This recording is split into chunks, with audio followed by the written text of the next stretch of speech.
अस्सलाम वालेकुम, मैं हूं डॉक्टर वक़ार रब्बानी और हेल्थ अवेयरनेस सीरीज़ में आज हम बात करेंगे ईद उल अज़हा के बारे में, जो कि हज़रत इब्राहीम अलैहिस्सलाम की लाज़वाल मोहब्बत और इश्क की याद में मनाई जाती है। लेकिन आज हम इस पर तिबी नुक्ते नज़र से बात करेंगे, क्योंकि जैसे ही ईद शुरू होती है तो हमारे यहाँ काफ़ी लोगों को मैदे के मसाइल आना शुरू हो जाते हैं। अपनी बात आगे बढ़ाने से पहले एक हदीस का हवाला दूँगा कि मैदे के 3 हिस्से होने चाहिए, एक खाने के लिए, एक पीने के लिए और एक मैदे की हरकत के लिए, सांस के लिए।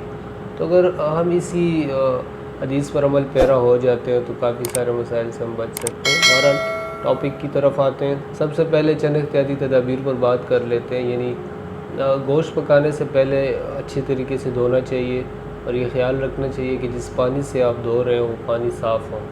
तो सबसे पहले हमें ये करना है। इसके अलावा हमें ये देखने कि गोश्त को अच्छी तरीके से पकाना चाहिए और मसाले वगैरह का इस्तेमाल बहुत कम करना चाहिए। ईद के दिनों में हमारे यहाँ एक तो गोश्त बहुत ज़्यादा खाए जाते हैं, ऊपर से फिर कोल्ड ड्रिंक्स वगैरह का इस्तेमाल किया जाता है, जिससे मैदे के मसाइल मज़ीद बढ़ जाते हैं।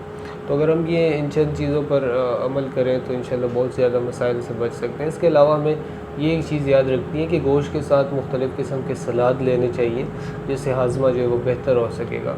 जिसके अलावा हमें लीमू का इस्तेमाल करना चाहिए। लस्सी का अगर हम इस्तेमाल करते हैं तो हाजमा जो बहुत बेहतर हो सकता है। फिर मुख्तलिफ़ वजूहात की बिना पर कुछ लोगों को बदहज़मी वगैरह शुरू हो जाती है, मुख्तलिफ़ किस्म की डकारें आना शुरू होती है, मैदे का दर्द वगैरह शुरू हो जाता है, यानी स्टमक प्रॉब्लम्स शुरू हो जाती हैं।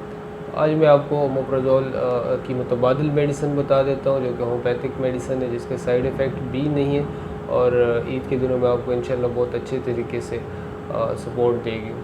वैसे तो अगर हम देखें तो इस प्रॉब्लम के हवाले से, यानी स्टमक प्रॉब्लम के हवाले से होम्योपैथिक में ग्रुप ऑफ मेडिसिन मौजूद है, जिसमें नक्सोमिका है, लाइकोपोडियम है, पल्सटिल है, एंटमप्रूड है, बिस्नाइगर है, अर्जेंटम नाइट्रिकम है, बहुत से ज़्यादा मेडिसिन मौजूद है। लेकिन डिटेल में जाने से आम लोग जो है वो कंफ्यूज हो जाएंगे। तो एक ही मेडिसिन मैं सजेस्ट करूँगा, नक्सोमिका 30C के अंदर, अगर वो आप लेते हैं ईद के दिनों में, अगर आप इस्तेमाल करते हैं तो इंशाल्लाह काफ़ी सारे मसाइल से आप बच सकते हैं।